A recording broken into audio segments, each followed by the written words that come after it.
So guys এখন বাজে হচ্ছে এখন 4টা বাজে 10 মিনিট বাকি। তো আজকে কোনো ব্লগ ভিডিও না, আজকে আমরা যাচ্ছি এক জায়গায় ঘুরতে। তো কোথায় যাচ্ছি আর সেখানে যা যা কিছু দেখবো তোমাদের সঙ্গে শেয়ার করব। তো তোমরা মানে ভিডিওটা কেউ স্কিপ করবে না, প্রথম থেকে শেষ পর্যন্ত দেখতে থাকো। আর কোনো কিছুই বলবো না, ঠিক আছে? বললে তোমরা কেউ ভিডিও দেখতে চাও না। তো চলো গাইস, একদম বাইরে বেরিয়ে গেছি, এবার শুধু জুতোটা পরবো, তো বেরিয়ে যায়, আর দেরি করবো না। ও বাবা,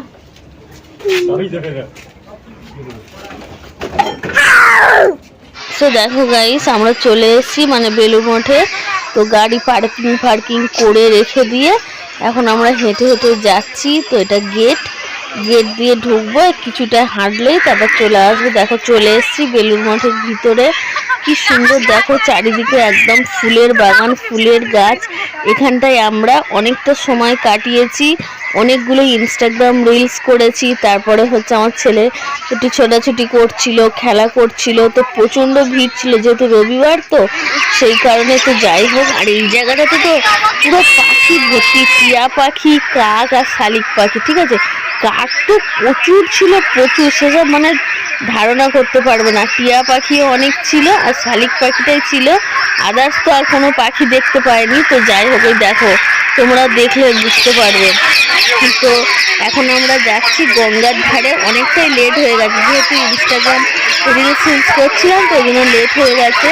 আর ওইটা হচ্ছে যেটা দূরে দেখতে পাচ্ছ মন্দিরের মতো, এটা হচ্ছে মানে শ্রীরামকৃষ্ণের আরতির জায়গা, ঠিক আছে? তো আমরা এর মধ্যে এখনো পর্যন্ত ঢুকিনি। হচ্ছে এখন আমরা দাঁড়িয়ে আছি একদম গঙ্গার ধারে, যেখানটায় রয়েছে ওলকপি গাছ, পালং শাক গাছ, তারপরে হচ্ছে তোমার টমেটো গাছ ছিল। আর ওই যে দূরের দিক থেকে দেখাটা লঞ্চ আসছে, তো লঞ্চের মুখটা দেখে না আমার আরও ভালো লেগেছে, ঠিক আছে? মুখটা দেখো কেমন, ওটা কিসের মুখ আমি নিজেও বুঝতে পারলাম না। হ্যাঁ, তো যাই হোক, জল দেখতে তো আমার দারুণই লাগে সবসময়ের জন্য। অলওয়েজ আমার নদী বলো, সমুদ্র বলো, এগুলো ভয় লাগে কিন্তু আবার ভালোও লাগে, ঠিক আছে? আর হচ্ছে এদিকে দেখো টিয়া পাখি একটা দেখানোর চেষ্টা করছিলাম, কিন্তু সে গাছের মধ্যে ঢুকেছে আর সে বেরোচ্ছেই না।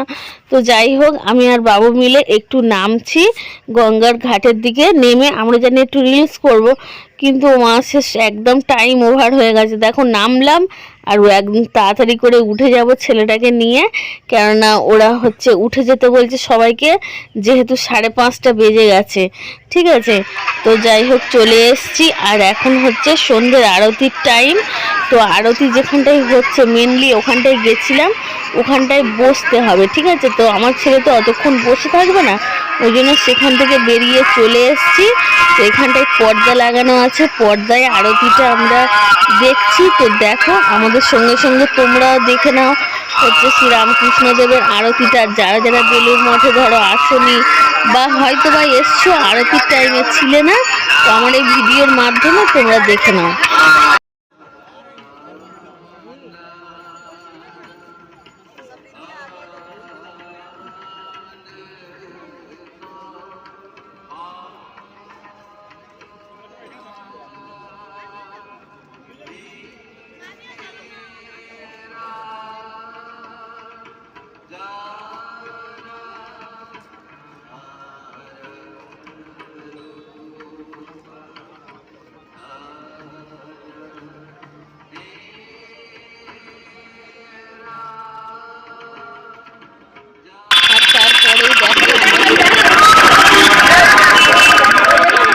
খেলনা নিচ্ছিল, ওই দেখো যেটা ডুগডুগি বাজাচ্ছে ওই খেলনাটা নিয়েছে। তো দুদিন তো ওকে খুব আদর যত্ন করে রেখেছিল আমার ছেলে, ঠিক আছে? কাছে নিয়ে শুচ্ছে, ও কোলের কাছে রেখে দিয়েছে সোনা মনা করে, কত আদর। সে দুদিনের মানে কি বলবো, 1.5 দিন হয়েছে, ব্যাস তার হাত পা ভেঙে ফেলে রেখে দিয়েছিল। তো যাই হোক, একদম পুরো বেলুড় মঠ থেকে চলে এসেছি আমাদের কাছাকাছি, যেখানটায় সবজি কিনি। বাড়িতে যাইনি, একবারে সবজি কিনে নিয়ে গাইস এখন 7:48। আর আমরা বাড়ি চলে এসেছি, এসে ছেলেকে একটু দুধ বিস্কুট খাইয়ে দিয়ে আবার যাব একটু মুদিখানা কিছু মাল কিনতে, তো ছেলেটাকে রেখে যাব। তো যাই হোক চলো। আর মানে আমরা তো ওখানে বেলুড় মঠ থেকে অনেকক্ষণ আগেই চলে এসেছি, এসে আবার বাজার করেছি, মানে সবজি বাজার করে তারপরে হচ্ছে আরও দুটো একটা দোকানে দাঁড়িয়েছিলাম, কিছু কিছু জিনিস দেখাচ্ছিল, তো দেখেছি, কিনিনি এখনও, সেগুলো দেখে এসেছি। তো যাই হোক চলো, আজকের মনে হচ্ছে রাতে আমি রান্না বান্না কিছুই করব না, দুপুরের তরকারি আছে আর মিষ্টি কিনে নিয়ে এসে, আর দেখি আসার সময় রুটি কিনে নিয়ে চলে আসতে পারি, না হলে মুড়ি টুড়ি আছে খেয়ে নেবে। যাই হোক একটা কিছু ব্যবস্থা হবে। এখন ছেলেকে দুধ খাই, আবার যাই গিয়ে আর মুদিখানা টুকিটাকি মাল একেবারে কিনে নিয়ে চলে আসি। এই ঠান্ডার মধ্যে তো রোজ রোজ বেরোতেও ইচ্ছা করে না বাড়ির থেকে, আর আবার বাইরে বেরোলে এমন মনে হয় যেন বাইরেই ঘুরতে থাকি। সত্যি বলছি, আমার হয়তো ঠান্ডা লাগছিল কিন্তু তাও এরকম মনে হচ্ছিল। আর আচ্ছা হ্যাঁ, এই কানের দুলটা না পুজোর সময় কিনেছি আমি, ঠিক আছে? তো কেমন লাগছে তোমরা জানাবে তো কমেন্টে। সো দেখো গাইস, কালকে হচ্ছে যেহেতু রাত হয়ে গেছিলো ওই জন্য ভিডিওটা এন্ড করা হয়নি। তো এটা হচ্ছে পরের দিন সকালবেলা আমার ছেলেকে নিয়ে মাঠে এসেছি খেলাতে। যাই হোক ভিডিওটা এখানে এন্ড করে দিলাম। সবাই ভালো থেকো, সুস্থ থেকো, বাই।